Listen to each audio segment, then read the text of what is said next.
All right, so let's dive into something pretty bizarre. Yeah. Picture this. Donald Trump, second term, Inauguration Day, January 20th, 2025. Standard. Standard political pomp and circumstance, Right. But wait, who's that in the crowd? Interesting. Jeff Bezos, Elon Musk, Mark Zuckerberg, even the CEO of TikTok Wow. and the president of FIFA. Seriously? It is quite the lineup. What's going on here? It's like a who's who of tech and global power, Yeah. all gathered at an event that, let's face it, yeah. most of them probably weren't thrilled about. Yeah, no kidding. Just a few years prior. Especially, We're going to unpack why they were there, yeah. what it says about the political landscape of 2025, and how these tech giants were maneuvering through a very complex relationship with the Trump administration. Yeah, especially since Trump's second term was just as controversial as his first, right? Oh, absolutely. Didn't he spend a good chunk of his first 4 years publicly clashing with Silicon Valley? Absolutely. Remember the Amazon Washington Post tweets? Oh, yeah. The constant battles over taxes and labor practices. Yeah? There was a real sense that these tech companies Uh-huh. and the Trump administration were fundamentally at odds. So to see them all cozying up at his inauguration It's quite a... at St. John's Church, no less? Yeah. The source describes it as I mean, an extraordinary tableau. that's a great way to put it. Talk about a visual metaphor. You've got Trump in his power suit, Yeah. and then this sea of tech CEOs. Yeah. Some probably wishing they could disappear into their code. I'm sure some of them were feeling a little out of place. Yeah. The optics were definitely striking. Yeah. But remember, Yeah. just a few years earlier, in 2020, Uh-huh. these same CEOs were being grilled Right. in congressional hearings Yeah. about big tech's power. Right. Now, Yeah? they're seemingly aligning themselves Right. with the very administration that was scrutinizing them. So what changed? That is the question, isn't it? Yeah. What changed? Okay, so let's start unpacking some of these individual motives. Okay. First up, Jeff Bezos. Right. I mean, this is a guy who went from being From public enemy number one. Trump's public enemy number one to attending his inauguration. Yeah. Did he suddenly have a change of heart? I mean, it's highly unlikely. Right. It's highly A unlikely. wink? Remember, by 2025, Yeah. Amazon was facing a whole slew of antitrust lawsuits. Oh. The European Union was cracking down on their market dominance. Yeah. And there were rumblings of similar actions in the U.S. So attending the inauguration was maybe a way to soften the blow? Potentially. Like, hey, Mr. President, see? We're on your side now. It's certainly possible. Yeah. Plus, Trump was known for deregulation. Right. Something that could have potentially benefited Amazon in the long run. Right. It was a calculated risk, no doubt. And then there's Mark Zuckerberg. Ah, yes. Facebook, Or Meta, or Meta, as they rebranded. as they'd rebranded by then, was in hot water over the spread of misinformation, Yeah. especially during elections. Big issue. Was Zuckerberg hoping to smooth things over by showing up? That's a great question. And it gets to the heart of the dilemma Yeah. these tech companies were facing Okay. at the time. Uh-huh. There was a lot of debate about Section 230, Right. a law that basically protected social media platforms Yeah. from liability for user-generated content. Yeah. Trump and many others wanted to repeal it, Oh, wow. which could have had huge consequences Yeah. for Meta's business model. So by attending the inauguration, Yeah. Zuckerberg was maybe trying to send a message, look, we're willing to play ball. Exactly. Let's work together on this. Exactly. But did it come across as genuine collaboration of Trump's policies? Right. Remember, misinformation was still rampant on Facebook. It was, and many people held Zuckerberg personally responsible Many people did. for the damage it was causing. Yeah, a lot of anger directed at him. Yeah, good point. Yeah, His presence there probably didn't win him any favors with his critics. not at all. No. Probably the opposite. And what about Elon Musk? He seemed to be more openly supportive of Trump, did. even donating to his campaign. Yeah, he was a bit of a wild card, Musk. Really? Yeah, he seemed to relish his role as a disruptor. Okay. Someone who could straddle both the tech world and the political arena. Interesting. He publicly advocated for things like deregulation Right. and space exploration issues that aligned with Trump's agenda. Okay, so we've got That phase. Bezos potentially trying to protect Amazon from antitrust action. Right. Zuckerberg walking a tightrope between appeasing the administration and facing public backlash. That's a good way to put it. And Musk. Well, Musk being Musk. Musk. Yeah. But what about the other tech giants? Right. Like Tim Cook from Apple. Yeah. And Sundar Pichai from Google. Yeah, they were interesting. They were pretty quiet. They were. During Trump's first term. They seemed to take a more cautious approach. Okay. Publicly. Yeah. They criticized some of Trump's policies. Right. But behind the scenes, they were actively lobbying the administration. Interesting. On issues like immigration and trade. Oh, wow. Their presence at the inauguration could have been a way to continue that delicate balancing act, especially as they face their own regulatory challenges. Okay, so it sounds like all these CEOs were trying to play the game to navigate this incredibly complex for sure and often hostile relationship with the Trump administration. Absolutely. But did they actually succeed? Good question. Did they gain anything by attending this inauguration? It's hard to say. Yeah. That's the million-dollar question. Yeah. And to answer it, we need to delve deeper into the political and regulatory landscape of 2025. Okay. What exactly were these tech companies up against? What were the stakes? That's what we'll explore in part 2 of our deep dive. Right. But before we go there, I want to go back to something you mentioned earlier. Okay. The optics of this whole event. Right. What was the public reaction to seeing all these tech titans seemingly cozying up to Trump? Let's just say it wasn't all sunshine and rainbows. I imagine not. There was a significant backlash. Really? With many people accusing the CEOs of being sellouts. Wow. Of prioritizing profit over their values. Yeah, that's rough. And it wasn't just online chatter. I mean, I guess. Some prominent politicians. Yeah. Like Elizabeth Warren. Oh, right. Came out swinging. Didn't she send a letter to the CEOs calling them out? Yeah. In fact, the source quotes her directly. Oh, wow. Senator Elizabeth Warren and Michael Bennet released a pointed letter accusing the executives of cozying up to Trump to avoid regulatory scrutiny.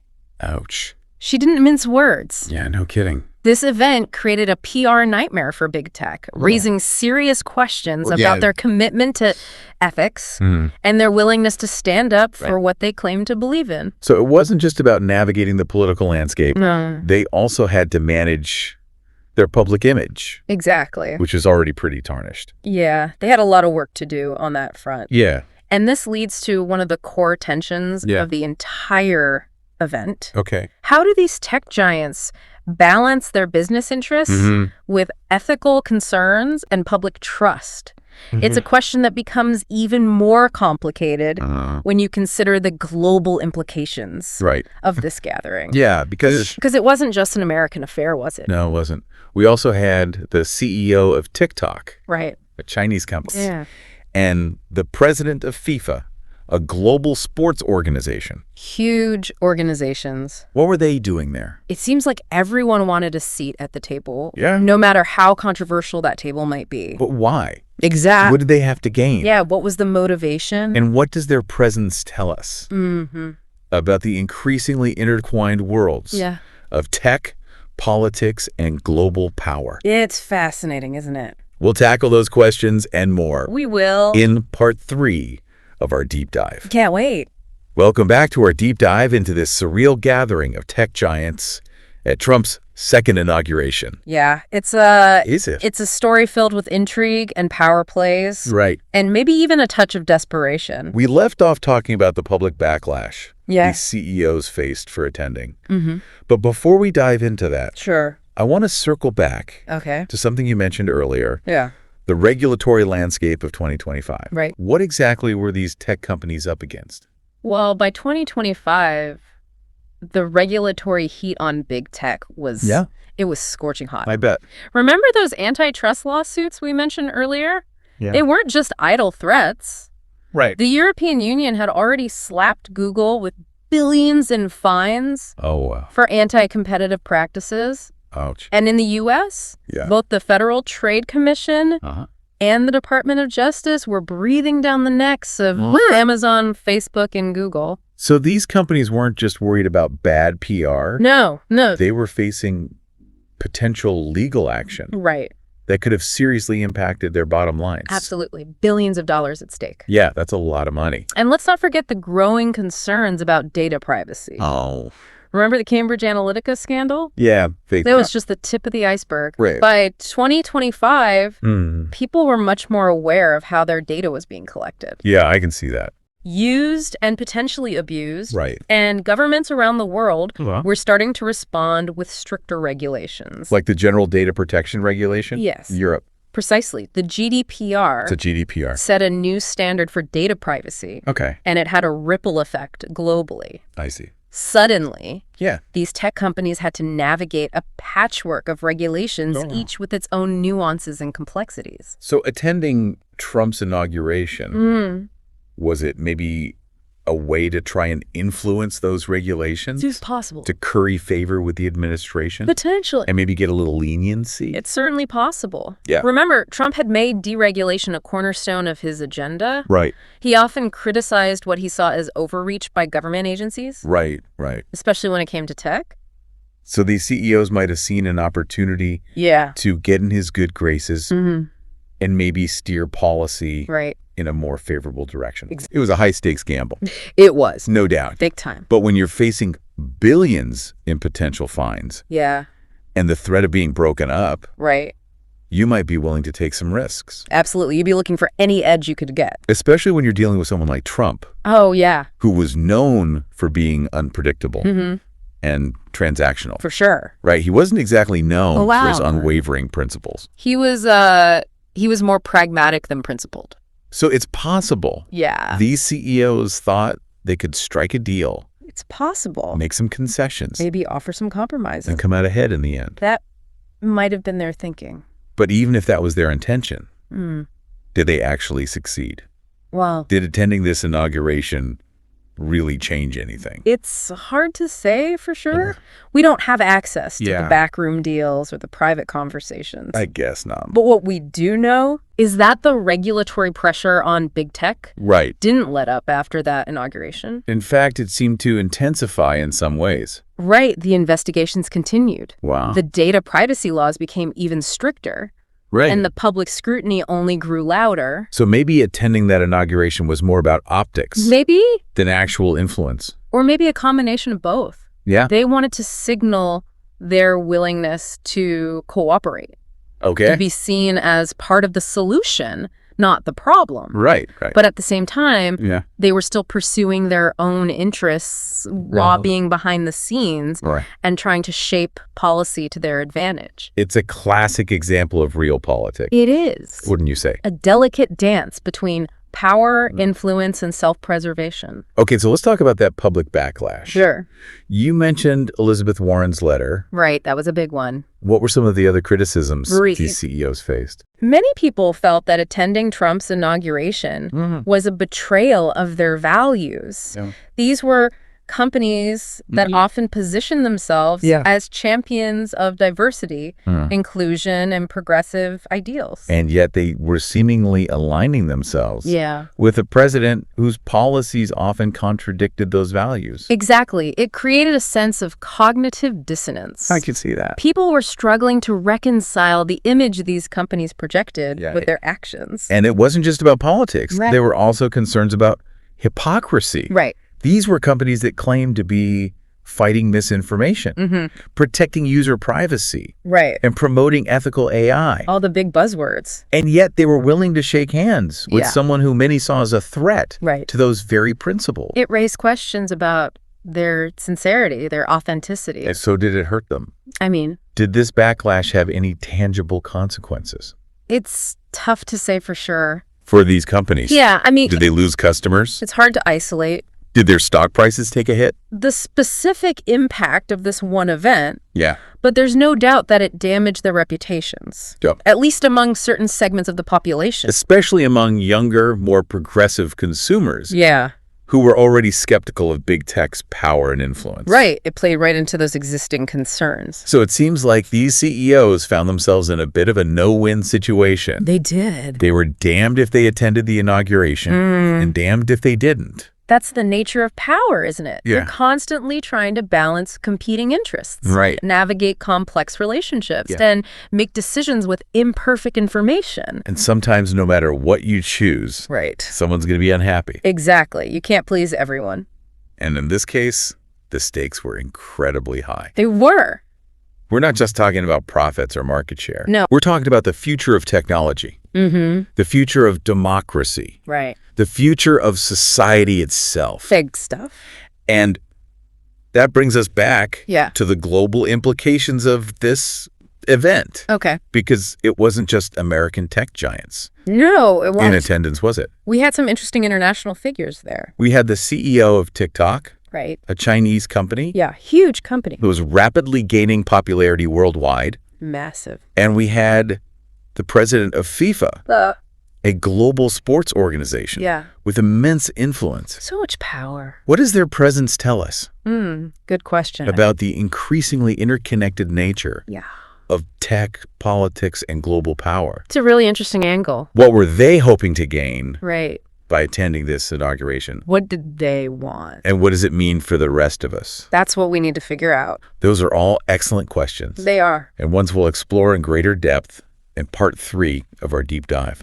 Looking forward to it. So buckle up, dear listener, It's going to be a wild ride. because we're about to go even deeper into this rabbit hole of intrigue and power plays. Welcome back to the deep dive. The final part.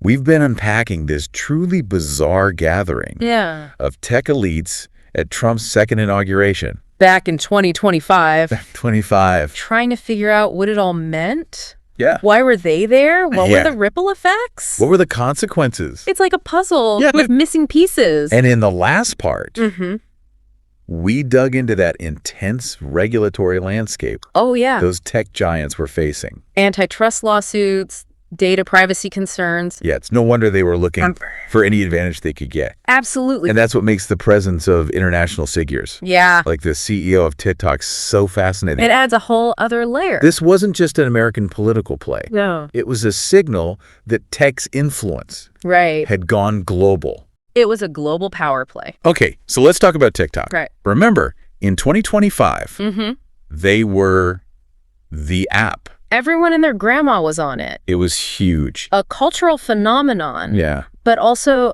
a political football. Oh, right. The U.S. government had serious concerns Yeah. about TikTok's Chinese ownership, I remember that. especially the potential for data security risks. Right. There were even talks of banning TikTok in the U.S. Really? Wow. Exactly. So the CEO attending Trump's inauguration, Yeah, it was a bold move. it was. Maybe a way to try and appease the administration, Possibly. show that they were willing to play ball. Maybe smooth things over a bit. Like, Okay. hey, we're not the enemy. Right. We just want to make fun dance videos. Right. But it also highlights the geopolitical tensions Yeah. that were simmering beneath the surface. Okay. This was the era of the U.S.-China trade war, Right. and tech was right at the center of it. So TikTok's CEO was there in the lion's den, so to speak, Trying to survive. trying to navigate these complex political waters. Absolutely. And it wasn't just about surviving in the U.S. market. No. They had global ambitions. They did. They wanted to be a global force. It's almost like two different models of tech were clashing. Interesting way to put it. The American model, Yeah. built on free market principles and Silicon Valley innovation, Right. and the Chinese model. With a much stronger role for government control and censorship. And this gathering at Trump's inauguration, it was a microcosm of that larger conflict. A symbolic representation of the battle for technological dominance. Okay, so we've got TikTok Right. trying to survive in a hostile political environment. Fighting for their place at the table. But what about FIFA? FIFA. They're a sports organization. They are. What were they doing there? Well, FIFA was facing its own set of challenges in 2025. Okay. Remember, they had been rocked by corruption scandals. Oh, yeah, I'd forgotten about that. Their reputation was tarnished, and they were looking for ways to restore trust and legitimacy. Plus, they were trying to adapt to the rapidly changing media landscape. Streaming services were on the rise, Right. and traditional broadcasting deals were becoming less lucrative. So maybe attending Trump's inauguration was a way, possibly, for FIFA to signal their relevance? Show they were still a force to be reckoned with. To show that they still were a major player on the global stage. Or maybe they were hoping to curry favor. It's possible. With the U.S. government. It's a huge market for soccer. After all, the U.S. is a huge market for soccer. Right. And FIFA was eager to expand its influence there. They wanted a piece of that pie. It's also worth noting that Trump was a big fan of sports. He was. He saw them as a way to promote national pride and unity. So FIFA might have been playing to his ego. Trying to get on his good side. It's all speculation, of course. Right. But it shows how this event drew in figures from all corners of the globe. It was quite the gathering. Each with their own agenda, their own motivations. Okay, so we've talked about the individual players. The regulatory landscape. The global implications. There's a lot to unpack. But let's zoom out for a second. Okay. What's the bigger takeaway here? The big picture. What does this event tell us about the relationship between tech and power? In the 21st century? In the 21st century? I think it highlights how intertwined those two forces have become. They're inseparable, aren't they? Tech is no longer just about gadgets and innovation. Right. It's about power, influence, and control. And it's not just confined to Silicon Valley anymore. No, it's global. It's a global phenomenon. Governments and corporations all vying for dominance. So this gathering at Trump's inauguration was so significant. It was. It was a symbolic moment. A snapshot of this new world order. Where tech is at the center of everything. Exactly. So where do we go from here? That's the question, isn't it? What does the future hold for this complex and often volatile relationship between tech and power?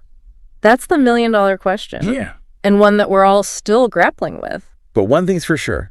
What's that? We can't afford to be passive observers. No, we can't. We need to be informed, engaged, absolutely, and willing to hold these powerful institutions accountable. We need to demand transparency, ethical behavior, and a commitment to serving the public good. Because ultimately, the future of tech is also the future of humanity.